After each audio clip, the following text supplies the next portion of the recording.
हाँ, then again we had discussed about changes in agriculture. Agriculture में दो changes आए थे कि अब आयरन प्लो शेयर का यूज होने लगा था एंड सेकेंड थिंग कि पीपल बिगेन ट्रांसप्लांटिंग पैडी.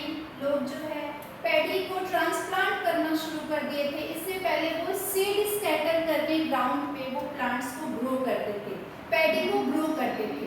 अब क्योंकि राइस जो है वो क्या है, स्टेपल डाइट है, मेजर डाइट है, मेजर क्रॉप है, तो अब ये नया टेक्निक आ गया चावल को उगाने का.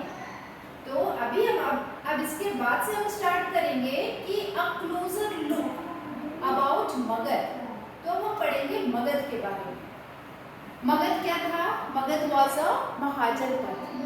महाजनपद means the city which had a capital, which had fortified areas and which had a big armies and they collect taxes. The Raja collect taxes from this Mahajanpadas people.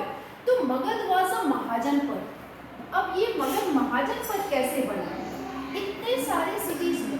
अच्छा, इंडियन सब continent में उस समय 16 महाजनपद थे. 16.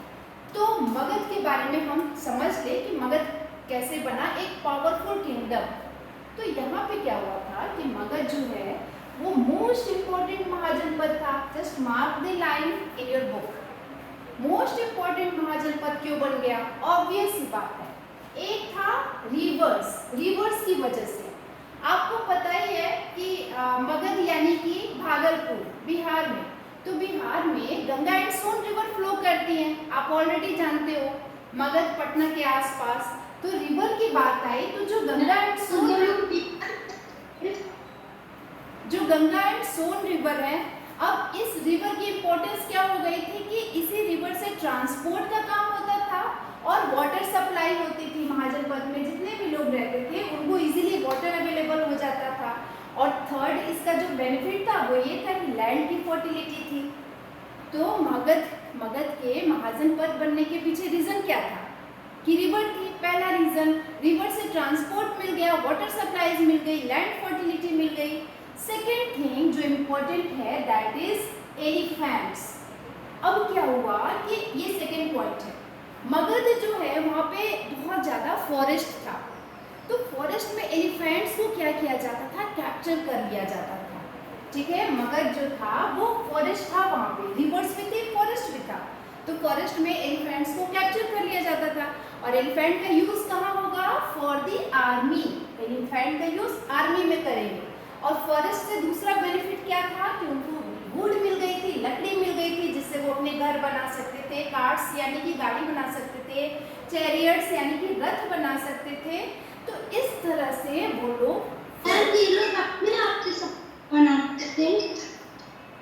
बेटा just ask me after 20 minute, after 15 और 20 minute ask me, okay, I will reply everything. पहले एक बार अच्छे से सुन लो, keep patience and listen everything. तो हमने बात कर ली रिवर्स की, फिर हमने फॉरेस्ट की बात की, फिर एक जो तीसरी इंपॉर्टेंट चीज थी वो थी आयरन ओर. आयरन ओर का क्या यूज हो गया? अब माइंस, क्योंकि वहाँ पे माइंस भी था, माइन एरिया भी थे, रिवर भी थे, फॉरेस्ट भी था, फॉरेस्ट में एलिफेंट थे और माइंस था. माइंस का क्या हुआ कि आयरन ओर मिल गया. आयरन ओर से वो बड़े बड़े स्ट्रॉन्ग टूल्स एंड वेपन्स बना सकते थे. क्लियर? तो ये हो गया. तो इतना सारा और एक और एडवांटेज मिल गया था. वो क्या कि जो मगध महाजनपद था वहाँ पे दो बड़े बड़े रूलर्स थे. स्टार्टिंग के जो रूलर्स थे, जो किंग थे, that is Bimbisara and Ajatashatru.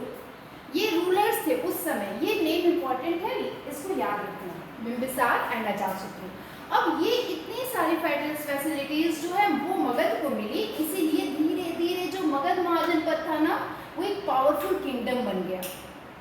Clear? और उसके बाद एक और रूलर थे महापद्म नंदा. आप याद रखेंगे इनका नाम. ठीक है? और फिर इन्होंने अपने पूरे एरिया को सिर्फ मगध के आसपास ही नहीं रहे, सिर्फ बिहार में ही नहीं रहे, अब इन्होंने अपना कंट्रोल नॉर्थ वेस्ट की तरफ बढ़ा दिया. नॉर्थ वेस्ट यानी कि इंडिया का नॉर्थ वेस्ट, जो कि हमारा पाकिस्तान, अफगानिस्तान, ठीक है, धीरे धीरे गुजरात, राजस्थान, ये सारे एरिया तक इनका अपना इन्होंने एक्सपेंड करना शुरू कर दिया. और एक चीज़ और है, जो कैपिटल थी मगध की, आपको पता ही है कि महाजनपद की कैपिटल भी हुआ करती थी. तो मगध जो था वो राजगीर थी, इनकी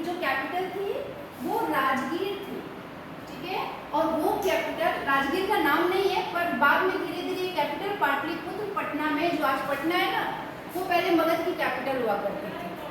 तो ये सारे पॉइंट्स हैं, you must have remembered this Magadh के बारे में। दूसरी चीज, एक कहानी यहाँ पे छोटी सी आती है, मैं आपको समझा देती हूँ। एक रूलर था जिसका नाम था एलेक्जेंडर। ये he was the ruler of Macedonia in Europe. Europe में एक कंट्री है ग्रीस। ग्रीस में एक जगह है Macedonia. Macedonia is in Greece and where is Greece? Greece is in Europe. Then what happened कि ये जो रूलर था अलेक्जेंडर, इसको बनना था वर्ल्ड कंकरर। पूरे वर्ल्ड को जीतने का इसने ड्रीम बना लिया था। अब क्या हुआ? अब इसने पूरे वर्ल्ड को तो जीतने, कोई जीत सकता है? इतना इजी थोड़ी होता है, और कितना भी ऊपर वर्ल्ड को जीतना, इट्स नॉट पॉसिबल।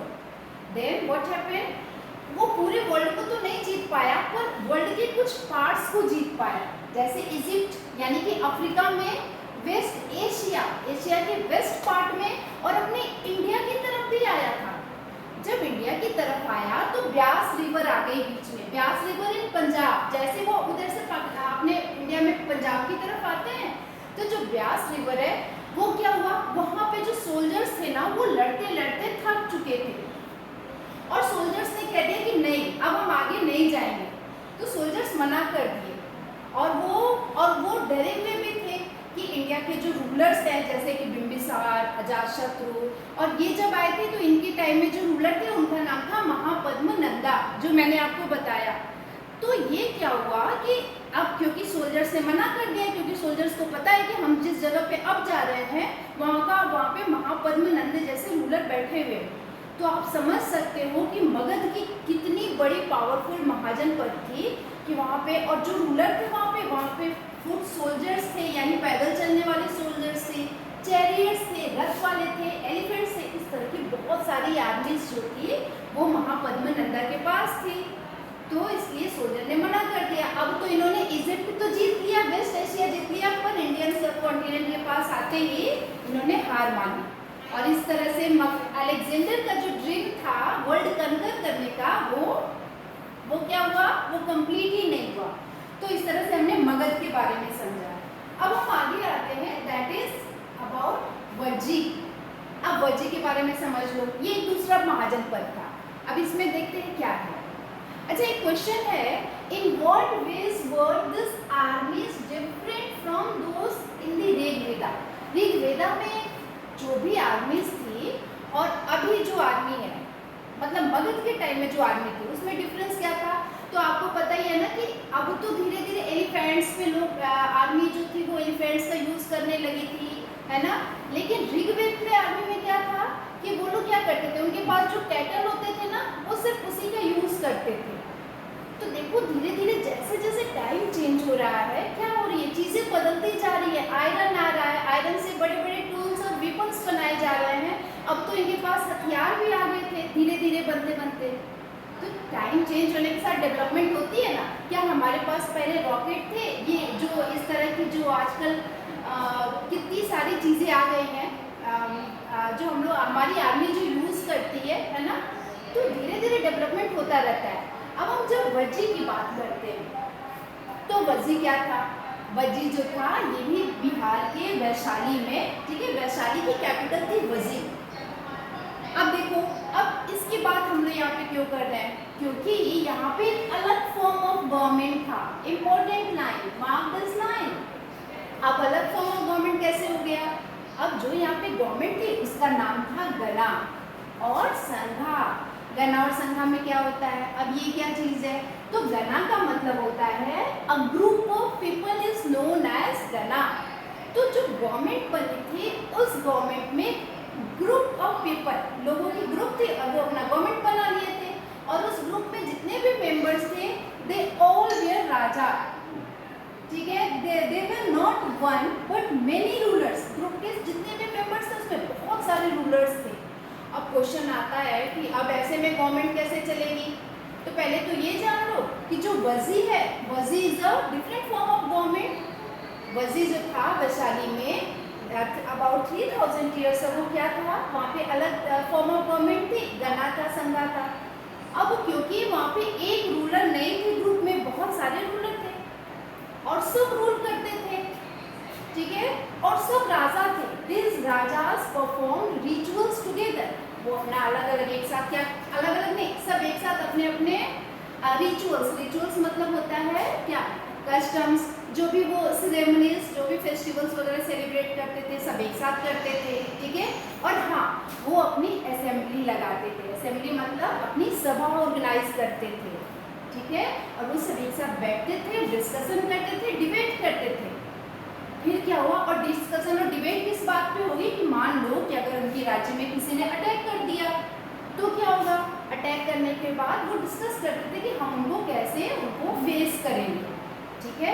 तो ये जो फॉर्म ऑफ गवर्नमेंट है ये ऐसी थी जहाँ पे ग्रुप जो गना थे और संघा, गना और संघा एक ही चीज़ है बेटा, आप कंफ्यूज नहीं होंगे। संघा मीन्स ऑर्गेनाइजेशन और एसोसिएशन और गना मीन्स ऑल्सो ग्रुप, ठीक है, ग्रुप और organization this is the same thing. फिर क्या होता है कि ये जो थे वज्जी में आगे, वज्जी कैसी गवर्नमेंट थी, गना और संघा से चलने वाली गवर्नमेंट थी, both are the same thing. और उस ग्रुप में जितने भी लोग थे सब राजा थे, जब भी कभी कोई प्रॉब्लम आती तो असेंबली लगती थी, डिस्कस करते थे, क्लियर। और हाँ, उस असेंबली में वुमेन को, दास को, कमकरास को, अब ये कमकरास कौन है, कमकरास मीन्स लेबर, जो लेबर थे उनको कमकरास कहा जाता है, ठीक है। तो ये सारा क्या हुआ, वुमेन को, दास को, कमकरास को उस असेंबली में पार्टिसिपेट नहीं किया जा सकता था। सब तो ठीक है, पर एक बात मुझे अच्छी नहीं लगी, वो ये कि वुमेन को पार्टिसिपेट क्यों नहीं किया जाता था, ये तो गलत बात है ना, वुमेन की भी तो अपनी डिसीजन होती है। तो ये था, आप इसको ध्यान रखेंगे। अब जो भगवान बुद्ध हैं एंड महावीरा, जो भगवान बुद्ध है, जो हम लोग बुद्ध पूर्णिमा मनाते हैं ना, हमारे स्कूल क्लोज रहता है, महावीर जयंती जो फेस्टिवल है जो हम लोग मनाते हैं, तो हमारे स्कूल क्या होता है, उस दिन छुट्टी होती है, नेशनल हॉलीडे होता है। तो ये भगवान बुद्ध और भगवान महावीर ये लोग भी इसी गणना से ही थे, क्लियर। तो ये है हमारा ओवरऑल वज्जी के बारे में। और फिर यहाँ पे लास्ट है कि अब क्या हुआ कि वज्जी के बारे में ये सारी बातें हमें कैसे मालूम चले, क्योंकि एक बौद्धिस्ट बुक है, एक बौद्धिस्ट बुक है जिसका नाम है दिग्घ निकाय। आप उस नाम को मार्क कर लो, ठीक है, और फिर इसी में इतना सारा कुछ लिखा हुआ है। और क्लास ये आपका कीवर्ड्स है, इस कीवर्ड्स को आप डिफाइन करेंगे, ये आपका होमवर्क है। एंड फिर नेक्स्ट जो है, अब क्या होता था कि जो राजा,